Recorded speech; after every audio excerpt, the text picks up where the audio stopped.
Sir okay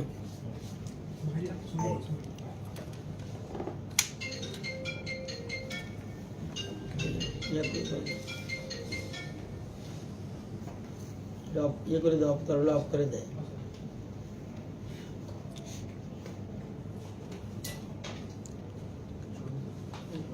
সবাইকে নমস্কার।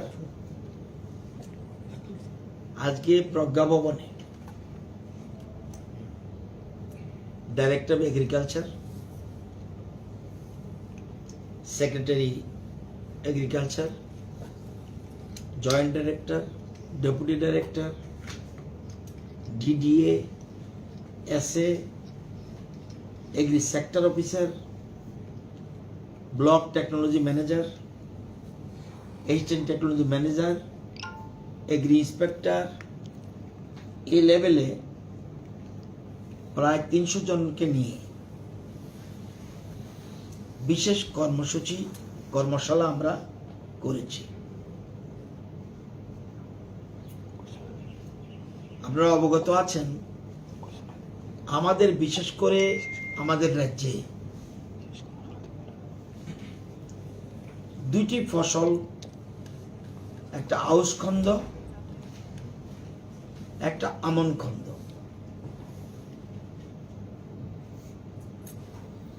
এবার আউশ খন্দে আমাদের দপ্তরের টার্গেট ছিল 29,000 হেক্টর, কিন্তু বৃষ্টিপাতের অভাবে আমাদের করতে পেরেছি মাত্র 7,485 হেক্টর।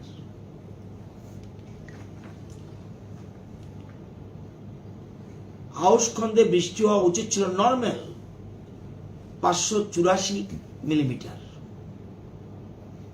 বৃষ্টি হয়েছে মাত্র 240 মিলিমিটার, 59% লেস।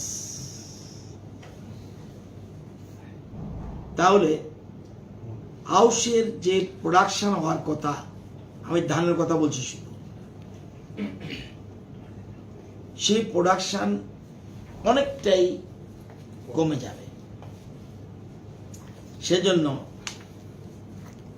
আমরা বিশেষ একটা কর্মসূচি গ্রহণ করেছি, মুখ্যমন্ত্রী ইন্টিগ্রেটেড ক্রপ ম্যানেজমেন্ট, অর্থাৎ মুখ্যমন্ত্রী ইন্টিগ্রেটেড ক্রপ ম্যানেজমেন্ট।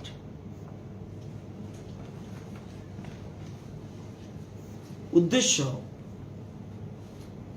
আমন খন্দে যেন এই আউশ খন্দের যে আমার ডেফিসিট, এটা যেন আমন খন্দে আমরা কাভার করে, শুধু কাভার নয় আরো বেশি যেন করতে পারি, সেই জন্য একটা বিশেষ কর্মশালা আমরা ব্যবস্থা করেছি। এবং এই প্ল্যানটা আমাদের আজকে থেকে 1.5 মাস আগে বলেছি। আউশে বৃষ্টি হওয়া উচিত ছিল নর্মালি 584 মিলিমিটার, হয়েছে 240 মিলিমিটার, 59% লেস। আমনে বৃষ্টি হওয়া উচিত এখন পর্যন্ত 15 জুলাই পর্যন্ত 629.2 মিলিমিটার, 15 জুলাই পর্যন্ত হয়েছে 518.8 মিলিমিটার। টোটাল গিয়ে 15 জুলাই পর্যন্ত শর্টেজ হলো 18% লেস। 629 যেটা বলছি টোটাল আমন খন্দে বৃষ্টি হওয়া উচিত 629.2 mm, কিন্তু 15 জুলাই পর্যন্ত হয়েছে 518.8, এখনো কিন্তু 18% লেস, অর্থাৎ আমরা ডেফিসিট আছি। এই সপ্তাহেও বৃষ্টির সম্ভাবনা কম, কিন্তু আমরা আশাবাদী সামনে বৃষ্টি হবেই। এই জন্য আমাদের টার্গেট হলো 1,48,000 হেক্টর আমনগঞ্জে, 1,48,000 হেক্টর আমনগঞ্জে, কিন্তু আমাদের 1,16,000 হেক্টর আমরা করবই। এই জন্য আমরা আলাদাভাবে 65,77,00,000 টাকা আমরা খরচ করব। 65,77,00,000 টাকা আমনের জন্য অতিরিক্ত। এই জন্য আজকে কৃষি দপ্তরের ডাইরেক্টর থেকে শুরু করে যেটা বলছি, প্রায় 350-400 অফিসিয়ালসকে নিয়ে মিটিং করি, এবং যে ফসলটা আমরা পাবো না মনে করছি আউশে, সেটা আমরা আমন দিয়ে কাভার করে আরো সারপ্লাস। তাহলে উদ্দেশ্য হলো আমাদের বলতে পারেন যে আগে তো আমন হতো, এবার আমরা প্রতি হেক্টরে 500 কেজি এডিশনাল প্রোডাকশন করব। খুব গুরুত্বপূর্ণ বিষয়, শুনতে কেমন লাগে? 500 কেজি। আমাদের প্রতি হেক্টরে সাধারণত 3,200 কেজি প্রোডাকশন হয় আমনে, প্রতি হেক্টর হয় নর্মালি 3,200 কেজি প্রতি হেক্টরে, কিন্তু প্রতি কানি না। এবার আমরা টার্গেট করেছি আমন 3,200 কেজি ধান ফলন হয় হেক্টরে। এবার এই 3,200 সাথে আরো 500 কেজি অতিরিক্ত প্রোডাকশন করব। 3,700। ইয়েস। এটা কিভাবে হবে? যারা কৃষি বিশেষজ্ঞ রাজ্যের এবং বহিরাজ্যের সাথে কথা বলে 5টি বেসিক প্রিন্সিপালকে আমরা সামনে রেখেছি। 5টি বেসিক প্রিন্সিপাল, যেগুলো আমাদের কৃষকদের সঠিকভাবে পালন করতে বলবো, এবং তাহলে এই কৃষি বিশেষজ্ঞদের মত অনুযায়ী, কৃষি কল্যাণ দপ্তরের প্ল্যান অনুযায়ী কৃষকরা যদি এই ফসল করে, তাহলে আমরা প্রতি হেক্টরে 500 কেজি অতিরিক্ত করে ফসল পাব। আমরা সেই জন্য প্রতি হেক্টরের জন্য আমরা কৃষকদের 5,650 টাকা করে দেব।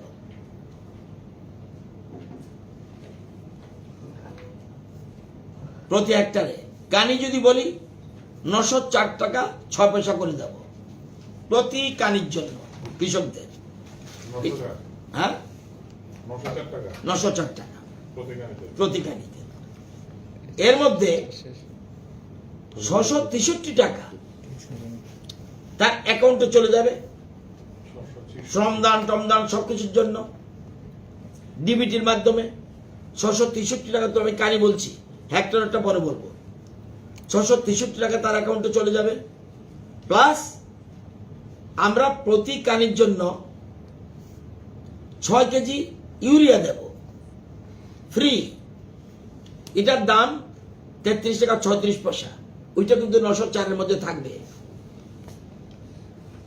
663 টাকা নগদে যাবে, নগদ মিন্স ডিবিটি। 33 টাকা 36 পয়সা ইউরিয়ার দাম, পয়সা দিতে হবে না, তাকে 6 কেজি দিয়ে দেব, প্লাস এসএসপি, এমওপি এবং অর্গানিক সার। এই জন্য প্রতি কানিতে 270 টাকা খরচ যায়। যদি সে কিনে ভাউচার দিলে এই পয়সাও দিয়ে দেবো, 270 টাকা তার অ্যাকাউন্টে ডিবিটির মাধ্যমে দিয়ে দেবো। এই 270টা হলো এসএসপির জন্য, এমওপির জন্য, সারের নাম বলছি অর্গানিক। এই 3টা সার কিনলে ভাউচার দিলে আমরা সাথে সাথে তাকে এই 270 টাকা 70 পয়সা আমরা দিয়ে দেব। কানি বলছি, হেক্টর বলে লাভ নাই, এত বড় এরিয়া নিয়ে আমাদের। এগুলি আমরা দিচ্ছি এবং আমরা এই যে লাগাতে হবে 5টা বেসিক প্রিন্সিপালস। 1, লাইন করে ধান লাগাতে হবে। 2, ধানের চারার বয়স মিনিমাম 12 থেকে 20 দিন হতে হবে। 25 দিনে হবে না, এই প্রোডাকশন হবে না। 12 থেকে 20 দিনে হতে হবে। 3, প্রতি গোছায় 2টো করে চারা লাগাতে হবে। আমরা যে চারা লাগাই। 4, লাগানোর 25 দিন পর এবং লাগানোর 45 দিন পর, দুটো ভাগ ভাগ করছে। লাগানোর 25 দিন পর এবং লাগানোর 45 দিন পর আগাছা পরিষ্কার করতে, ওই যে টাকা দিচ্ছি তাকে পরিষ্কার করতে হবে। এবং লাগানোর 25 দিন পর আগাছা পরিষ্কার করার পর একবার চাপান সার মানে ছিড়িয়ে দেওয়া, অর্থাৎ ব্রডকাস্টিং মেথড, এরকম ছুটিয়ে দেয় সার, ওই যে সার কিনছে দিতে হবে। এবং 45 দিন পর একবার, 25 দিন পর আগাছা যখন পরিষ্কার করলো সার ছিটিয়ে দেবে। আবার 45 দিন পর যখন আগাছা পরিষ্কার করবে, আগাছা পরিষ্কার পুনরায় চাপান সার প্রয়োগ করবে। এই 5টা পদ্ধতিতে, বেসিক পদ্ধতি বলে আমরা ধরে নিয়েছি যে বিশেষজ্ঞরা বলছে আমরা 500 কেজি করে প্রতি হেক্টরে আমরা পাবো। এবং আপনারা জানেন যে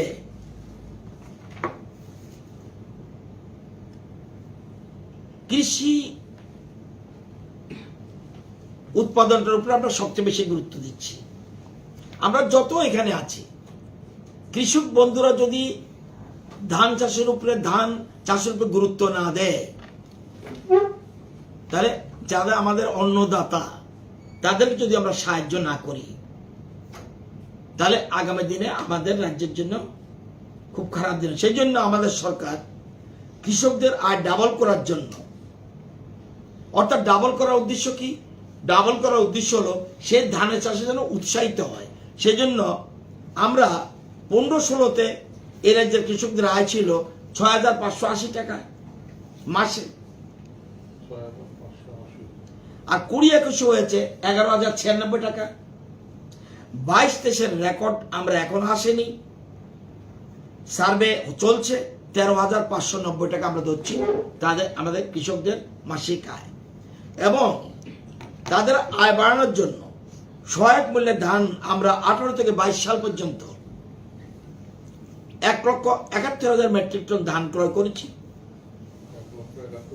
1,000 মেট্রিক টন। এবং 89,220 জন উপকৃত হয়েছে কৃষক, 89,220। এবং এদের হাতে টাকা গেছে 326,73,00,000 টাকা। এবছর আবার আমরা 35,000 মেট্রিক টন ধান ক্রয় করার জন্য অলরেডি সিদ্ধান্ত নিয়েছি। এরই মধ্যে 11 জুলাই থেকে 7 দিনে 11টা সেন্টারে 1,177 জন কৃষক থেকে 1,177 জন কৃষক থেকে 1,931 টন মেট্রিক টন আমরা ধান ক্রয় করেছি।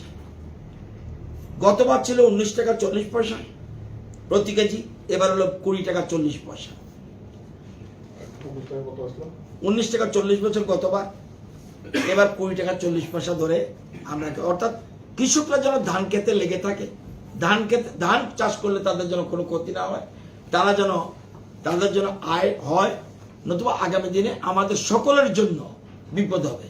সেই জন্য আমাদের সরকার এই কৃষকদের আয় ডাবল করার জন্য উঠবে, এবং কোনো কৃষক বন্ধু যেন বাদ না থাকে। সেই জন্য আপনারা জানেন যে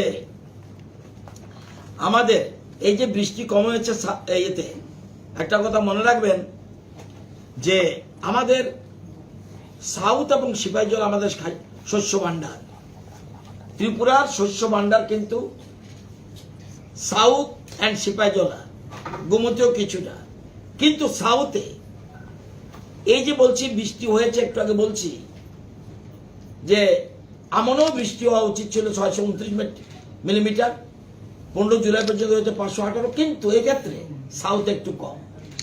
এটা একটু উদ্বেগজনক, কারণ আমাদের শস্য ভান্ডার ত্রিপুরার মধ্যে south 1 number, second is Sepahijala, এই দুটো এবং গোমতীয়।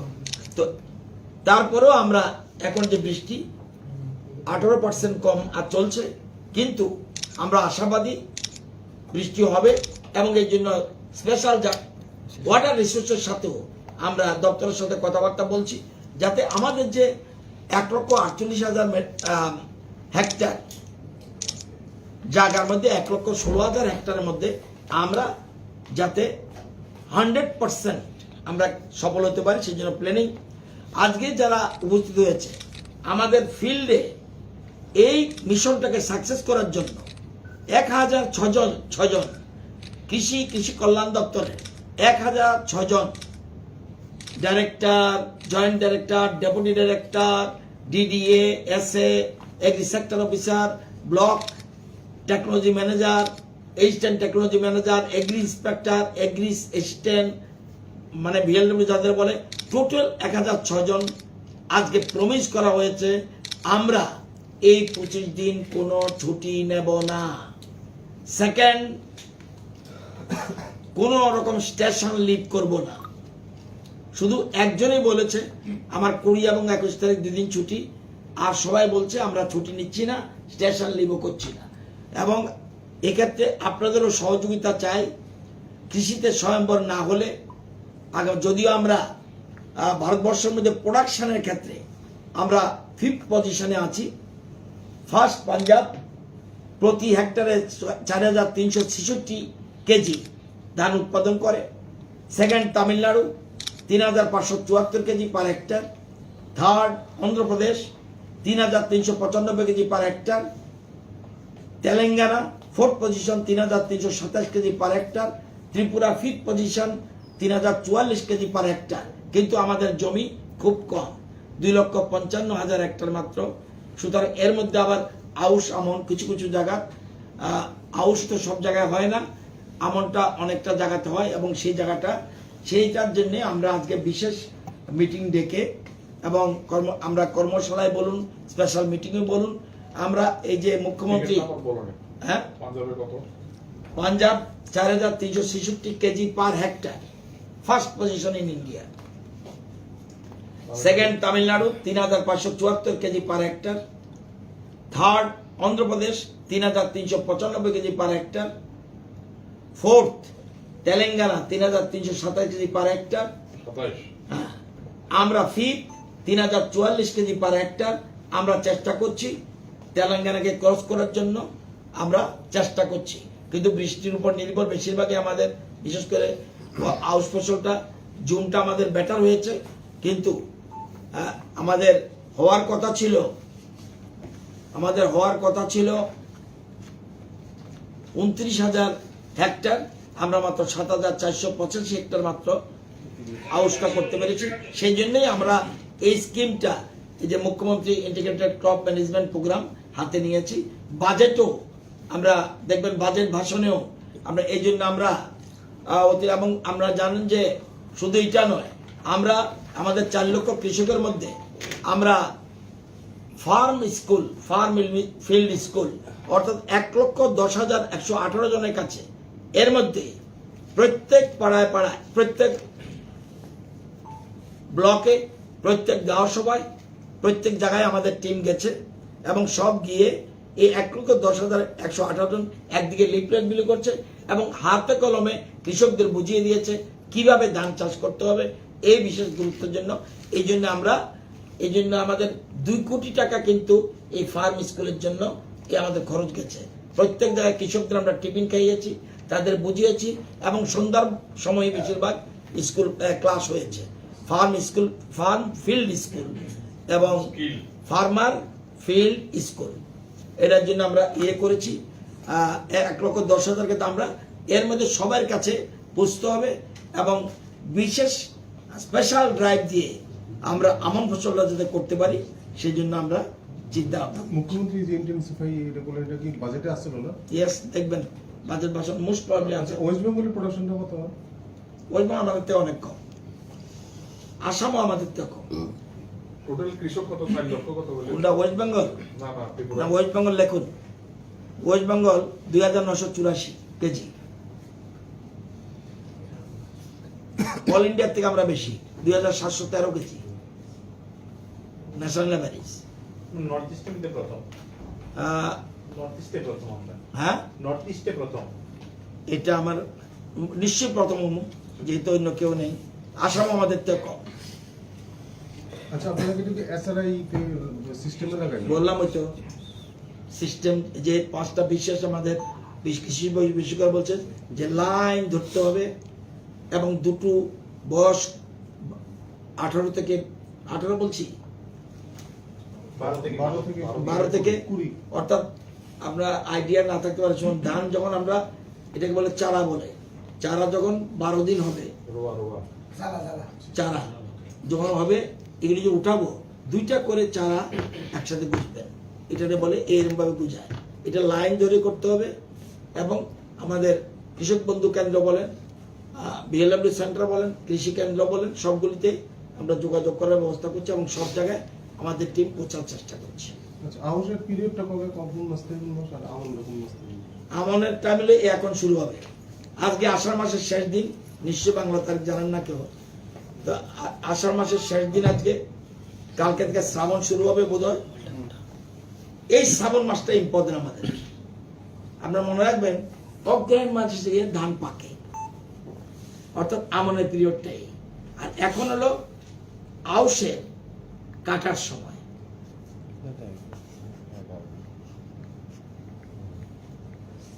আউশটা বোধহয় খুব সম্ভব পৌষ মাঘ ফাল্গুন অগ্রহায়ণ পৌষ।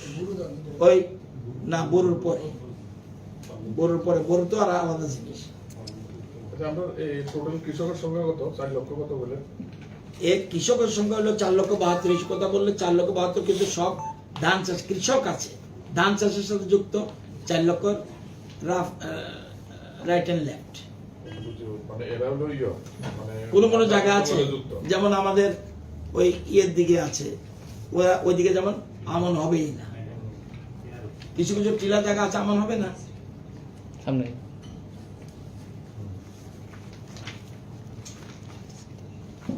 এই জন্য আমরা একটা স্পেশাল ড্রাইভ দিয়েছি, যাতে আমনটা দিয়ে কভার করতে পারি, আমরা সেই চেষ্টা করতে হবে।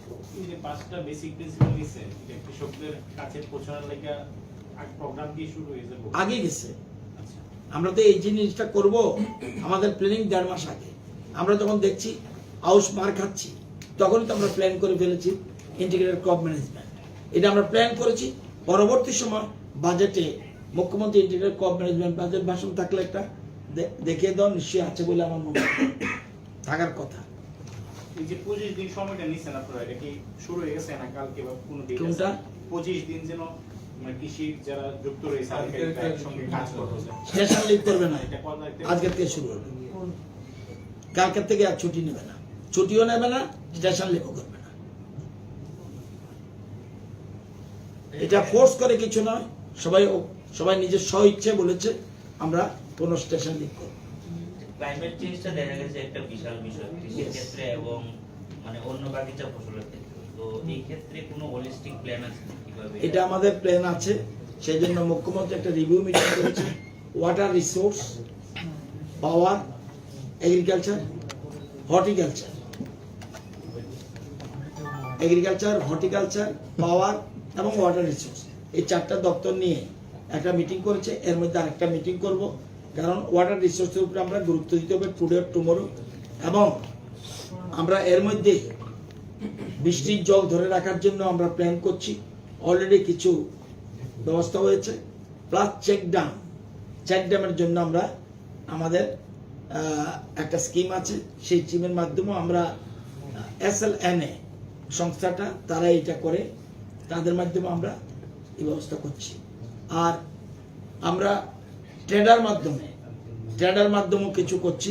সোলারের উপরে, যে সোলার দিয়ে একটা সোলার পাম্প যদি বসানো হয় কৃষি জমিতে, সেক্ষেত্রে আমরা 5 কানি জায়গা আরামসে করতে পারি, 25 বছর পর্যন্ত আর জলের কোনো অভাব হবে না। এবং এক্ষেত্রে আমরা নতুন যারা নিতে চান তাদের জন্য তারা 15,000 টাকা দেবে, আর 1,72,000 টাকা আমরা দপ্তর বহন করব। ট্রেডার মাধ্যমে আমরা এটা করছি, হিউজ নেই, না হলেও আমরা শুরু করে দিয়েছি। এর মধ্যে যে আমরা একটা জায়গায় গিয়েছিলাম, ভুট্টা ওই যে